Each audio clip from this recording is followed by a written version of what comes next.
we have Mr. Ravi Pandit, Chairman of Sentient Lab, and today we have zero emission fuel cell bus.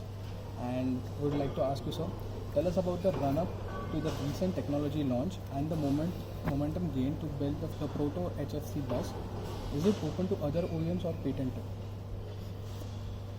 So this is patented, but this is meant for OEMs. Okay. So it is not as if that this is workable only on this vehicle. As you can see that this is an Eicher vehicle. Our intention is to work with all the OEMs and offer them this technology. We can offer them the fuel cell done by us. We can offer them the electric powertrain, or if they make their own electric powertrain, we can give them only the fuel cell. So our idea is to work with those who are hardcore manufacturers. We don't consider ourselves to be manufacturers. We are essentially technological. So we want to work, we will collaborate with all of them. Secondly, do you see it becoming commercializing in the near future? We see it commercializing in a very near future. Are the acquisition costs within the reach which the bus segment cater to? Yes. So our whole working has been that the total cost of ownership, including the capital cost and the operating cost, should be within the reach of average operator. We believe it will. How is hydrogen circular economy expected to shape into sustainable transportation? Does it have a good well-to-wheel efficiency? Very good actually. So if you were to look at the whole economy, hydrogen economy, so you are at one end looking at, supposing you want to look at for the time being very hydrogen. Doesn't have to be so immediately, because right now otherwise we are using diesel. So we might as well use grey or blue hydrogen, but supposing we were to use green hydrogen, the circular economy is very clear because you have a biomass or you have sun that gets converted into energy, that gets converted into hydrogen, and hydrogen gets converted into work, and what you get is pure water. So this is probably the most next to photosynthesis. Yeah. A type of. Yes, this is next to that. This is a very circular type of economy. Okay. If the acquisition costs are high, for example, would you consider wet leasing? So what we would like to actually think about is leasing. Okay. See, what we would like to think about is leasing. But this is something which the OEM will do. Okay. So because the front end of this could be an OEM. We are talking to multiple OEMs. See, if you have to look at the global trend, most of the people want to get all the high value equipment on a pay-per-use basis. So this will end up being one. Okay. Do you foresee a parallel scaling up of the associated infra? You will agree we have not progressed on the whole plan in the last decade or half. So there was no fuel cell decade and a half ago. We have been talking about electric for relatively small period of time. Hydrogen we have started talking about last few months ago. But this I believe has a very high chance of success. We are sure that we will together make it work. What is the ballpark investment made towards the proto and associated plans for the near and medium future? Yeah. So that is a very difficult question to answer because the investment is also of people. So that is very huge. How do you see hydrogen transportation solutions penetrating as compared to the other green technologies?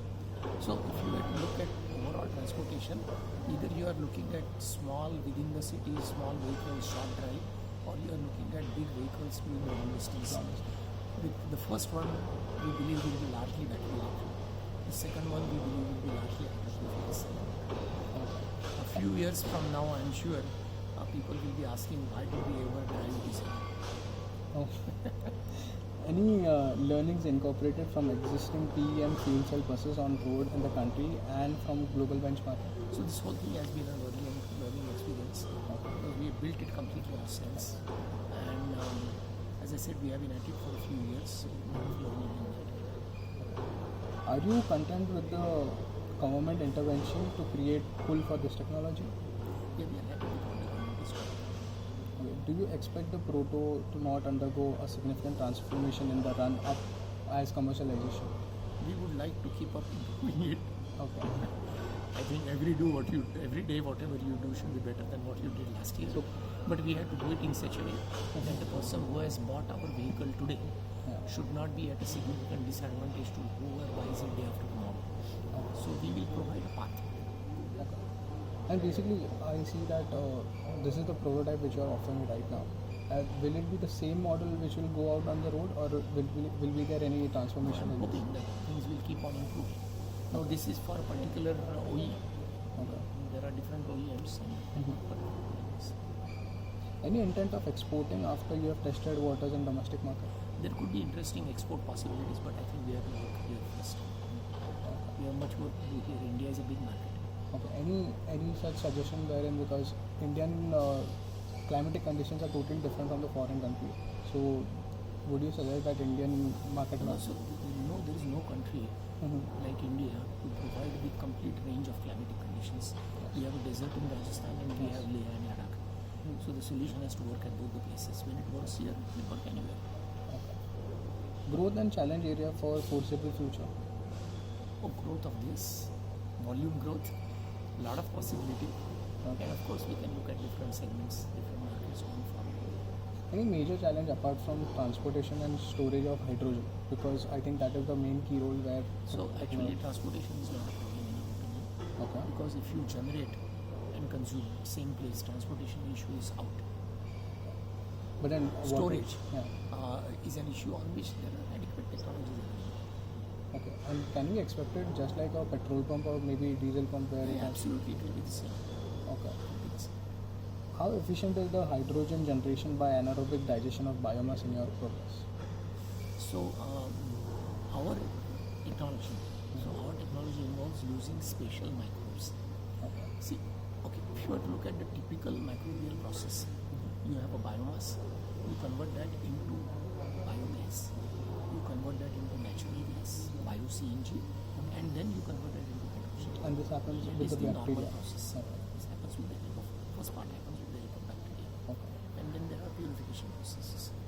In our case, you have the biomass, you have the microbes which generate a significant amount of hydrogen directly without going through the biogas, the CNG, etc. etc. So we are at least 25% more efficient. Okay. Elaborate on the steam methane reformation from the byproduct methane known to be used as additional hydrogen. Yes. So typically, as I said, you have the biogas, then you have the natural gas, which is the methane. So methane has to be converted into hydrogen, and the standard, well-known, well-established, proven process is SMR. So we continue to use the SMR. Any other There is no byproduct? invention there in SMR. Okay. Any other byproduct that can be put for good use in this apart from the biomass thing? So if you look at the biomass to hydrogen plant, Mm-hmm.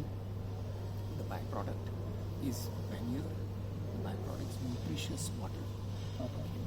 the byproduct is CO2, all of them are usable. That's a part of the circular economy. What is the contribution of your partners like MACS and KPIT, known to have given initial inputs apart from that? So working with MACS has been exclusively on the biomass to hydrogen route. The first part of that biomass to hydrogen route, which converts the biomass to hydrogen, is what we have done. What you are seeing here today is the usage of the hydrogen that comes from it. Okay. So obviously this is This is not the producing unit. Yeah. this is not where MACS comes in. Okay. MACS is a biological lab. Okay. This is electrochemistry. Okay. This is mechanical engineering, so very far away from them. Okay. Are you looking for more partners and collaboration towards commercializations? So we will. So we will look for partners as OEMs. We will look for partners as tier ones. How do you deal with hydrogen volatility linked to storage, transportation, and stability? Have you been in efforts to make it road safe? So this is extremely road safe because there are global regulations and standards about it. We have been a part of the standard setting body, and so we believe that issue is addressed. Could you name that body? So there is, for example, ARAI Yes. and others come together. There is a name of that, I think ASN or something. My Okay. people work with it. Okay. I'll ask. What makes it good operating economics with the powertrain? Does the TCO stand out compared to other closely competing powertrains? So this TCO works out better, as I said, than diesel. Hmm. You have to remember that a fuel cell is twice as efficient as a diesel engine. And so the operating costs are significantly lower, 50%. And the TCO includes also the chemical cost. So it matches.